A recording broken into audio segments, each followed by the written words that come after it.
열방을 품는 그리스도인이 되기를 소망합니다. 그리스도인은 골방에서도 열방을 위해서 기도하는 사람들이죠. 여러분 이것을 기억하고 하나님이 우리의 가슴에 우리의 마음에 이 6개의 대륙을 품을 수 있는 은혜가 있기를 소망합니다. 예, 우리 또 이렇게 초신자가 나누는 또 선교 이야기는 참 아름답다라는 생각을 하게 됩니다. 뭐 우연히 날씨 좋았지 뭐 그리스도인들도 이렇게 생각 많이 하거든. 이번 재수 좋았다 이런 식으로. 그런데 하나하나가 하나님의 응답으로 보였다는 것은 정말 순수하게 그분을 바라봤다라는 뜻으로 볼 수 있습니다. 여러분 순수하게 그분을 바라보지 않으면 선교는 할 수 없습니다. 그분을 순수하게 바라볼 수 있는 시야가 열리기를 축복합니다. 네, 이제 다시 들어가야죠. 우리 구약은 하나님의 집, 성전은 모세의 장막, 그리고 솔로몬의 성전, 그리고 스룹바벨 성전, 그리고 신약에서는 대헤롯의 성전, 그리고 이것은 AD 70년도에 다 무너졌습니다. 티투스 장군을 통해서. 그런데 이 하나님의 집은 그 안에 공간적 구분이 있었죠. 그 공간적 구분은 세 가지였습니다. 하나는 뜰이었습니다. 뜰. 그 다음에는 성소, 그 다음에는 지성소였습니다. 여러분 성전과 성막은 들어가는 입구, 나오는 입구가 몇 개였죠? 하나였습니다. 동쪽에 있는 동문 그 하나로 들어가서 뜰을 지나서 성소로 지나서 지성소로 들어갈 수 있었습니다. 담을 넘어갈 수도 없었고 지성소로 바로 들어갈 수도 없었습니다. 이 과정을 거쳐야지 지성소까지 들어갈 수 있었던 것이죠. 여러분 그러면 이런 장소의 구분을 왜 했을까요? 이 장소의 구분은 결국에는 사람에 대한 구분이죠. 우리가 용산 대통령실에 아무나 들어갈 수 없습니다. 이게 청와대로 이렇게 원고로 준비하다가 이 대통령실이 이제 옮겨졌으니까 용산하니까 느낌이 좀 안 살긴 하더라고요. 어쨌든 여러분 대통령이 있는 그 대통령실에 우리가 함부로 들어갈 수가 없습니다. 여러분 교회 목양실은 아무나 들어갈 수 있습니까? 저희 교회는 들어올 수 있습니다.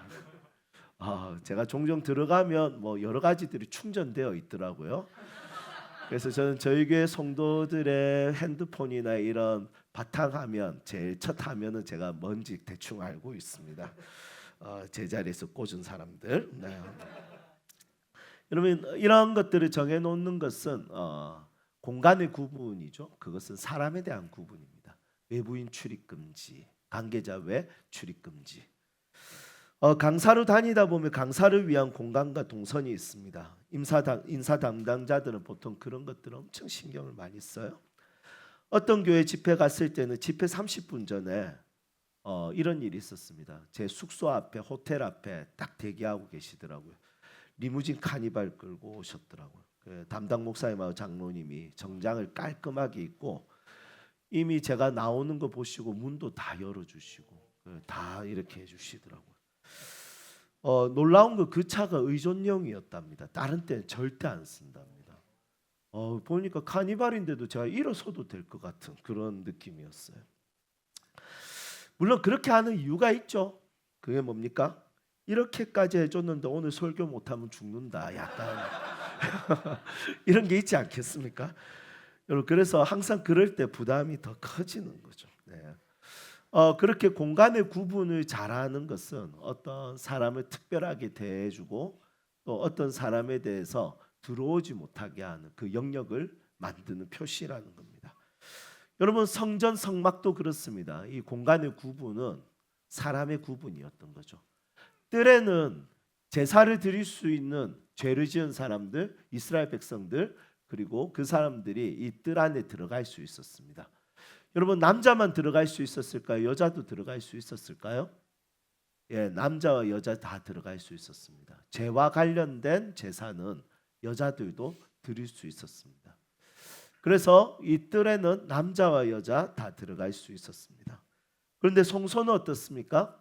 성소는 이제 제사장들만 들어갈 수 있었습니다. 그리고 거기에서 이제 지성소는 대제사장만 들어갈 수 있었던 것이죠. 1년에 한 번만 대속제일에. 다수로 들어갈 수 있는 곳은 성소까지였습니다. 그리고 지성소는 한 사람이 1년에 한 번만 들어갈 수 있었습니다. 여러분 이 뜰에서는 더 많은 다수, 성소에서는 다수, 그리고 지성소는 딱 한 사람, 시간적 제한 딱 이게 있었습니다. 문제는 뜰에서 누릴 수 있는 은혜와 성소에서 누릴 수 있는 은혜와 지성소에서 누릴 수 있는 은혜는 하늘과 땅의 차이였던 것이죠. 성소의 역할은 오늘 본문 말씀을 쭉 살펴보면 성소의 역할은 종교 생활로 볼 수 있고요. 지성소의 역할은 종교 생활을 넘어서 신앙 생활하는 곳으로 볼 수 있습니다. 오늘 우리 성경 본문 읽는데 무슨 말인지 이해가 되셨나요? 아마 어려웠을 겁니다. 이게 무슨 말이지? 이거 읽으면서 이런 생각이 들었을 겁니다. 제가 오늘 여러분들과 함께 이 이야기를 풀 건데 하나님이 우리 각자에게 주시는 은혜가 있을 거라 생각합니다. 여러분 기대하고 지성소를 누릴 수 있는 하나님의 사람들이 되시기를 주님의 이름으로 축복합니다. 우리 10절 한번 볼까요? 10절 우리 함께 읽겠습니다. 이런 것은 먹고 마시는 것과 여러 가지 씻는 것 껴준 것이니라. 아멘. 여러분 이런 것은 먹고 마시는 것과 여러 가지 씻는 것과 함께 육체의 예법일 뿐이며 이렇게 이야기합니다. 그러면 이런 것은 뭘까요? 9절에 보면 이 장막은 이렇게 하고 있습니다. 여러분 이 장막은 첫 번째 장막이에요.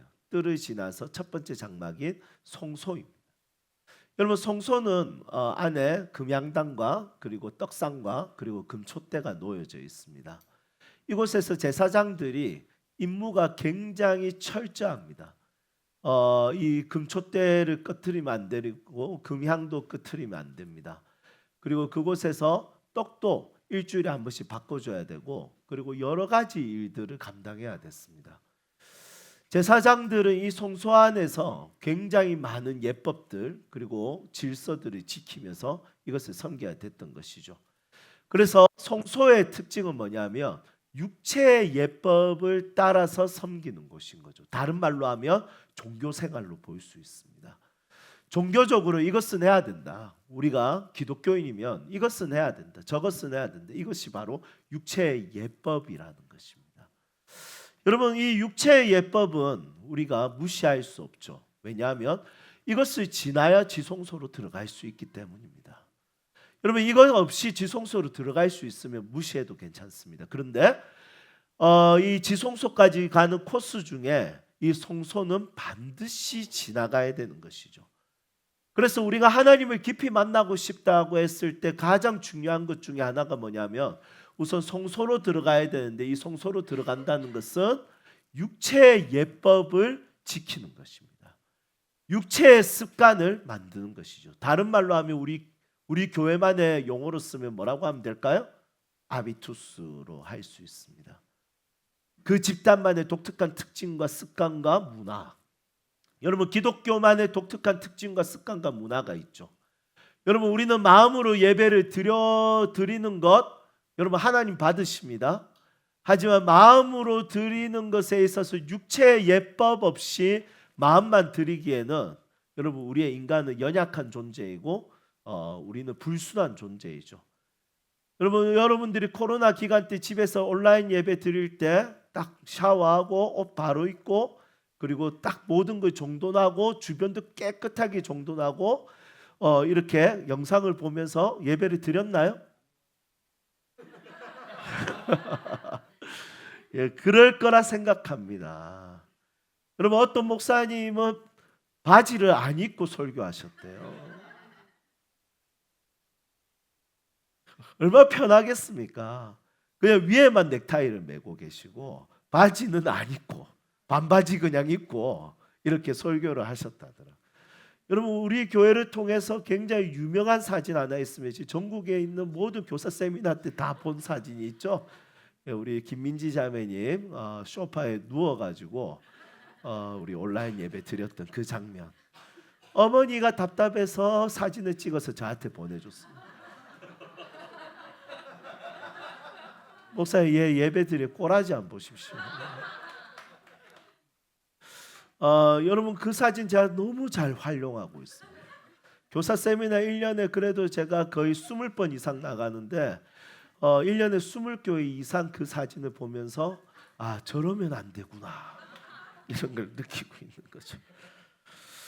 여러분 예법이라는 것은 너무 중요합니다. 여러분 기도하는 자리에 가야 됩니다. 여러분 선교에 가야 됩니다. 여러분 우리가 하나님의 나라를 위한 일을 하는 곳에 또 하나님의 나라를 위해서 하나님을 만날 수 있는 공간에 여러분 그런 것에 참여하는 것은 너무 중요한 것이죠. 에이 나는 일상에서 예배하면 되지. 나는 마음으로 예배하면 되지. 여러분 인간의 연약함을 무시하는 것입니다.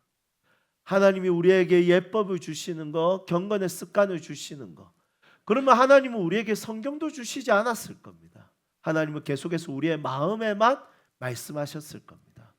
그런데 하나님은 이 성경을 읽고 외우고 묵상하고 이것을 기록된 대로 가르쳐 지키게 하는 것은 여러분 이것은 하나의 예법인 것이죠.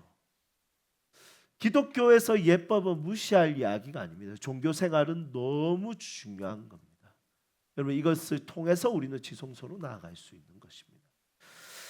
저는 여러분들의 가정에 또 여러분들의 개인적인 삶의 부분에 있어서 교회가 함께 훈련해야 되는 부분들, 교회가 함께 요청하는 부분들, 교회가 함께 가자라는 부분들, 여러분 그것에 대해서 여러분들의 수고를, 여러분들의 헌신을, 여러분들의 결정을 주님께 드릴 수 있기를 주님의 이름으로 축복합니다.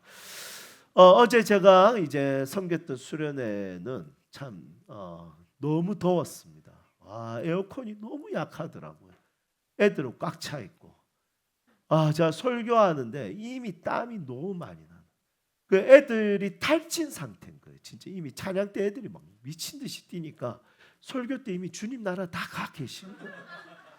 그래서 저 보면서 이거 설교하겠네 이 생각했거든요. 그것도 중등부였어요. 중학생들은 시원해도 쉽지 않은 애들이거든요. 그런데 이 애들 더운 상태에 찬양. 근데 제가 좀 위로가 됐던 게 있었어요. 제 친구 목사님이신 홍정수 목사님은 낮에 집회를 했는데 강당에 400명이 모였는데 에어컨이 없었대요. 그래서 제가 하면서 제가 땀이 너무 많이 나는데 그걸 자꾸 되뇌겼어. 난 정수보다 낫다.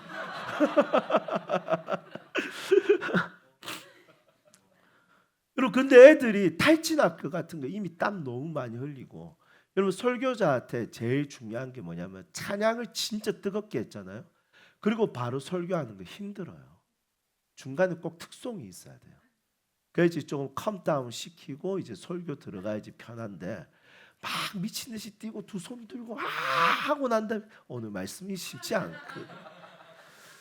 그 이제 다 탈진할 것 같았는데 제가 그래도 땀을 진짜 많이 흘리면서도 제가 1시간 20분 중학생애들 데리고 설교했어요. 했는데 여러분 제가 최선을 다해서 했던 이유가 두 가지였습니다. 하나는 홍정수 목사님 생각났었고 다른 하나는 끝까지 정신줄을 놓치지 않고 끝까지 따라하고 아멘하고 집중하는 애들이 7명이 있었어요. 와, 얘들 땀이 흐르고 막 얼굴이 벌겋고 이런데 진짜 중학생인데 끝까지 붙드는 거예요. 끝까지. 아멘, 아멘. 특별한 능력은 있습니다. 막 제가 따라하자면 다 따라하는 거예요. 여러분 이 애들이 얼마나 이쁘고 사랑스러운지 몰라요. 그런데 어떤 애는 어떤 애가 있었냐면 찬양 때부터 자고 있는 애 있었어요. 와, 제가 중간에 이야기했어요. 내가 오늘 처음부터 끝까지 봤는데 지금 설교 중간쯤 됐는데 지금도 자고 있는데 쟤는 자는 거 은사다 이래서 이야기해요. 그 정도로 잠을 자는 거예요. 여러분 그렇지만 여러분 자더라도 그곳에 있는 게 너무 소중한 거예요. 여러분 끝까지 그리스도인만의 예법을 지키기 위해서 끝까지 정신줄 놓치지 않고 붙드는 그 아이들이 너무 이쁜 거예요.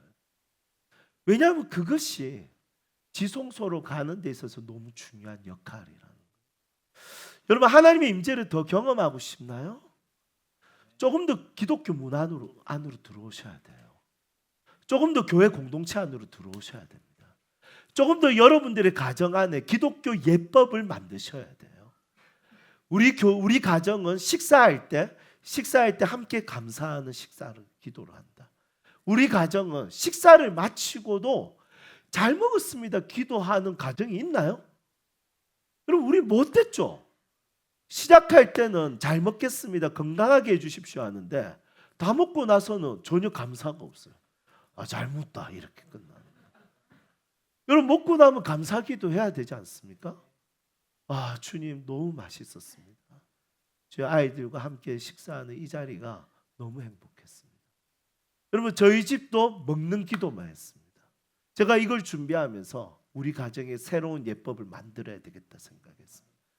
다 먹고 나서 애들은 먹고 빨리 갖다 놓고 빨리 들어가려고 하잖아요. 여러분 그거 딱 잡고 앉아라. 우리 가정에 새로운 예법이 있다. 감사기도 하자. 여러분 다 먹은 것에 대해서 감사기도. 제가 한번 설교할 때 한 적이 있었죠. 제 모교회 전도사님이 연세가 많으셨는데 운전하기 전에 하나님 지켜주십시오. 꼭 기도하세요. 정말 진지하게. 저는 그 뒷모습을 보고 컸거든요. 그런데 이분은 차에서 내릴 때도 기도하고 내리는 거예요. 주님 감사합니다. 주님 운전하는 동안 지켜주셔서 감사합니다. 여러분 그 모습을 딱 본 거예요. 여러분 그분은 탁월성은 없었지만 하나님 앞에서 기독교의 예법을 만들어 가시는 것이 참 인상이 오래 남습니다. 여러분 우리의 영적인 상태는 무엇으로 드러날까요? 사실은 예법으로 드러납니다. 그리고 그 예법을 통해서 우리는 지성소 안으로 들어갈 수 있는 공간이 마련되는 것이죠. 여러분들이 기독교 안에서 이것을 해야지 천국 가고 이것을 안 하면 지옥 간대 이게 아니라 우리 기독교만이 만들 수 있는 예법이 무엇인가 함께 고민하고 함께 생각하고 그것을 만들어갈 수 있는 우리 좋은 세움교회 식구들이 되기를 소망합니다. 자 그렇다면 그래도 성소의 한계는 있죠. 종교생활의 한계는 있습니다. 그건 뭐냐면 9절을 한번 보십시오. 우리 9절 함께 읽겠습니다. 이 장막은 현재까지의 비유니 이에 따라 드리는 예물과 제사는 섬기는 자를 그 양심상 온전하게 할 수 없나니. 아멘. 여러분 이 성소의 한계는 뭐냐면 양심을 못 건드리는 거예요. 종교생활의 한계는 마음을 못 건드리는 거예요. 이 종교생활의 한계가 있는 거예요. 이 예법의 한계가 뭐냐면 아직까지는 마음이 건드려지지 않는 거예요. 그럼 이 마음은 어디서 건드냐? 지성소로 들어가야지 건드는 거예요. 왜냐하면 이 지성소에는 5절에 보니까 속죄소가 있었습니다. 사진 한번 띄워주시겠습니까? 지난주에 우리 봤죠? 우리 지난주에 우리 시편 말씀 같이 나누면서 주의 날개 아래 거하는 자라는 이야기를 했습니다. 주의 날개 아래 거하는 자, 성경에 날개 아래 거하는 자, 그 앞에 새가 안 나오면 새라고 생각하면 안 됩니다. 여러분 성경에서 날개 아래 거한다고 했을 때 독수리 날개 딱 정확하게 독수리가 나와야지 독수리 생각하지. 독수리 날개 뭐 새의 날개 이런 게 없으면 날개하면 무조건 이 속죄소를 생각해야 됩니다. 이것은 법궤죠. 법궤 위에 뚜껑이 있습니다. 그 뚜껑 위에 천사가 있죠. 이 천사는 그룹 천사입니다. 이 날개를 이렇게 하고 있는 것이죠. 여러분 이 날개 아래가 바로 저 뚜껑을 이름을 속죄소라고 합니다. 그리고 저것을 시은자라고 합니다. 베풀시 은혜 은혜를 베푸는 곳 그리고 죄를 용서해 주는 곳. 여러분 죄를 딱 용서해 주는 터치하는 양심을 터치하는 여러분 원문에 보면 마음을 터치하는 곳이 바로 이곳이라는 거죠. 종교생활로는 마음 터치 안 당해도 종교생활 할 수 있습니다. 누구든지. 그런데 이 종교생활을 넘어서 성소에서 지성소로 들어가게 되면 마음의 변화, 마음의 터치, 마음의 이동이 나타난다는 것이죠. 여러분 이것을 경험하는 순간 그때부터는 종교생활만으로는 그리스도인은 절대로 만족할 수 없게 됩니다. 하나님이 내 마음을 터치해주는, 하나님 내 영혼을 터치해주는, 하나님의 내 양심을 터치해주는 그 순간과 그 자리가 너무 사모가 되는 거죠. 그래서 마음의 터치 없이 종교 생활을 하는 것에 만족이 안 돼서 그분의 은혜를 구하고 은혜를 받기 위해서 그분의 말씀이 있는 곳에, 그분의 임재가 있는 곳에, 그분의 임재를 경험하기 위해서 몸부림치게 된다는 것입니다. 여러분, 이 구절은 성소에 대한 한계를 이야기했지만 뒤집어서 이야기하면 지성소는 우리의 양심을 온전하게 할 수 있다, 우리의 양심을 터치할 수 있다는 것을 이야기합니다. 지성소는 우리의 의무나 책임감 정도로 하는 신앙을 넘어서 하나님께서 자신의 마음을 보여주는 자리이고, 우리의 양심을 건드려서 우리의 억만 죄를 용서하시는 큰 은혜와 함께 하나님의 사랑을 알게 하고 그분의 뜻을 따라 살고 싶어 하도록 욕구를 불러일으키게 하는 곳이 바로 지성소라는 것이죠. 여러분, 이것을 경험하는 사람은 주일 성수로 만족하지 못합니다. 이것을 경험하는 사람들은 그냥 종교 생활로 만족하지 않습니다. 이것을 경험해 본 사람은 항상 하나님이 내 마음을 만져주기를 원하세요. 하나님과의 마음과 마음의 만남을 원해요. 설교 한 편을 들어도, 기도 한 번을 하더라도 하나님이 내 영혼에 그분의 은혜 가운데 충만해지기를 갈망하고 열망하게 돼 있는 거죠. 성령 충만은 누가 사모할까요? 여러분, 성령 충만은 아무나 사모하는 것이 아니라 성령 충만을 경험해 본 사람들이 사모하는 것처럼, 여러분, 하나님의 은혜, 하나님의 마음의 터치, 하나님의 양심의 터치는 경험해 본 사람들이 더 구하고 더 갈망하게 된다는 것입니다. 히브리서 독자들이 다시 유대교로 돌아간다면 다시 의무감으로 가득 찬 종교생활, 즉 성소로 가게 되는 것입니다. 굳이 하나님의 사랑에 감격하거나 그분의 위로를 받는다거나 우리의 마음을 만져주시는 은혜 없이 그냥 나는 살겠다라는 의지를 다시 한 번 더 표방하는 것이죠. 그래서 이 히브리서를 읽는 독자들에게 이 히브리서 기자는, 아니야, 너 기억해봐, 지성소 안에서 그분의 마음에 만지심, 너를 설득하심, 너의 양심을 변화시키심, 너의 마음을 이동하게 하심, 여러분, 이것이 나타난다는 거예요.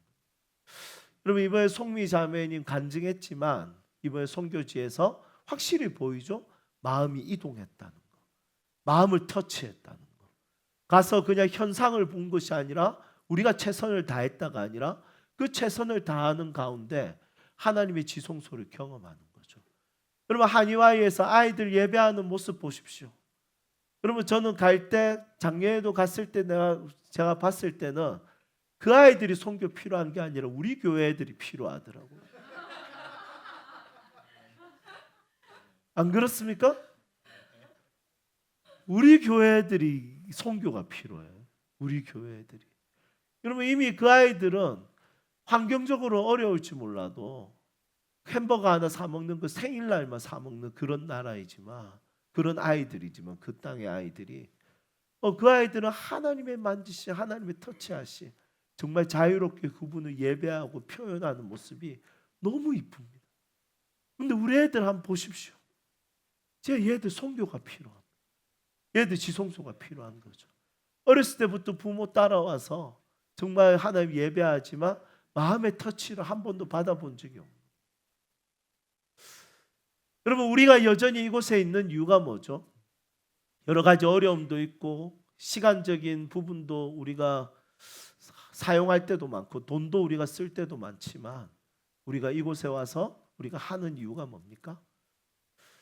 정말 매 순간마다 매 시간마다 내 마음을 먼저 주시는 지성소를 경험하는 그 순간순간들이 있었기 때문에 그분을 떠날 수가 없는 거죠. 여러분, 이 마음의 터치를 받은 그것을 어디서 이것을 다른 데서 경험할 수 있겠습니까? 여러분, 드라마로 마음 터치 받는 게 행복합니까? 하나님이 마음 터치해 줄 때 행복합니까? 물론 눈물의 여왕처럼 좋은 드라마도 있을 것 같아요. 여러분, 영화도 사람도 그 어떤 자연도 그 어떤 것도 하나님이 내 마음 만져주는 것에 어떻게 비하하겠습니까? 그분이 내 양심을 손대 주시고 그분이 내 마음을 이동시켜 주시고 그분을 바라보게 하시고 그분을 사랑하는 마음을 막 불러일으켜 주실 때 그 가지게 되는 행복감과 기쁨과 즐거움은 이 세상의 그 어떤 것도 바꿀 수 없습니다. 지성소 안에 사는 것, 그분이 내 마음을 만져줘. 내가 지치고 힘들 때도 그분이 만져주시면 다시 힘 얻잖아요. 내가 절망하는 순간에도 그분이 만져주시면 희망이 얻었잖아요. 그런데 나 너무 편해요. 나 너무 진짜 삶은 지금 너무 편한데 하나님이 만져주심 없으면 뭔가 계속 허무하잖아요. 하나님과의 친밀함이 없으면 뭔가 계속 마음이 불안하고 허전해요.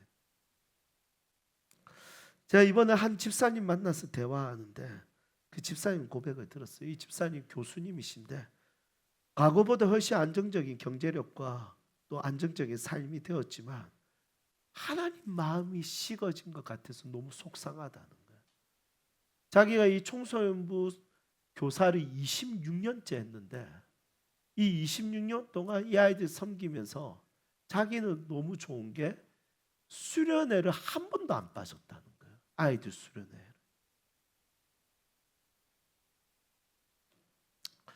마음이 좀 식으려고 하면 아이들 수련회에 참석해서 자기 마음이 너무 좋아지는, 하나님 만져주심이.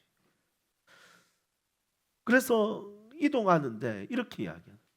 저는 오늘 목사님 설교 듣고 하나님을 다시 사랑하고 싶고 하나님을 향한 내 마음이 회복되었으면 좋겠고 하나님과 가까울 때 제가 제일 행복한데 저 오늘 그게 필요해요. 그래서 제 귀에는 네 설교 잘해라 그렇게 들렸지만 여러분 제가 너무 감동이 되는 거예요. 그렇지, 그리스도인이 제일 행복할 때가 언젠가? 하나님과 마음과 마음이 만날 때 아닌가? 그리스도인에게 가장 큰 저주는 신앙생활이 종교생활로 바뀌는 것이고 그리스도인에게 가장 큰 복은 종교생활이 신앙생활로 바뀌는 것입니다. 여러분 우리가 예법이 너무 중요합니다. 그런데 마음의 만지심을 경험하는 그 신앙에서 어느 순간 예법만 지키고 있다면 여러분 그것은 그리스도인으로서 가장 큰 저주죠.